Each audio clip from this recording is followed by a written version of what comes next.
It is a robot. It is all the elements of the piece are from Krasley, Paul Krasley, who was huge not only in Cincinnati but also in the United States. The Krasley TV, the radio, the antenna, the hubcaps, the cars, the radiators, all of it is Krasley. And he was huge in his day and time. He was the founder of public television. He was also the founder of WLW TV here in Cincinnati, also the owner and founder of the Cincinnati Reds, which used to be called the Cincinnati Red Stockings, and then the Cincinnati Legs, Red Legs. Fortunately, that went, and so right now we're just the Cincinnati Reds. So he was a huge entrepreneur in his time.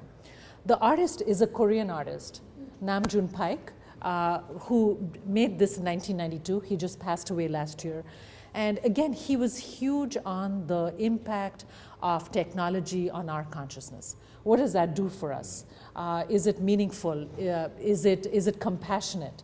Is it relevant to what we are trying to achieve in our lives and in our professional worlds? So Namjoon Paik put this robot together, and of course, it's moving at the speed of light, the images.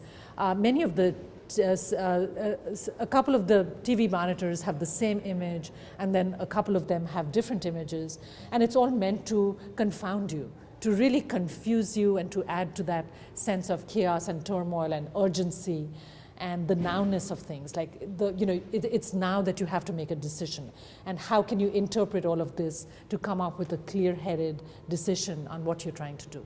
So it is a commentary on our lives and the pace at which we move, the pace at which our minds can handle things. Because after all, we have not evolved at the same rate at which the outside world has. Evolutionary, from an evolutionary context, our brains and so on and so forth, it's not moving as fast as all of this.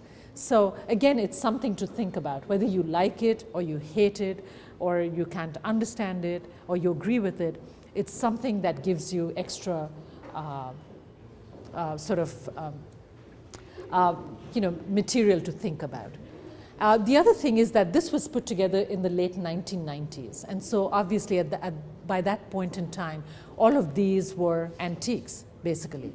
And so to bring in something that's obsolete, that's almost being thrown out, to give it life, that was another huge theme in the life of Namjoon Paik, the artist. So how do you take old things and give them new life? And just because you're old and antiquated or belonging to a certain time, does that mean that you don't have relevance anymore? So these issues come up a lot.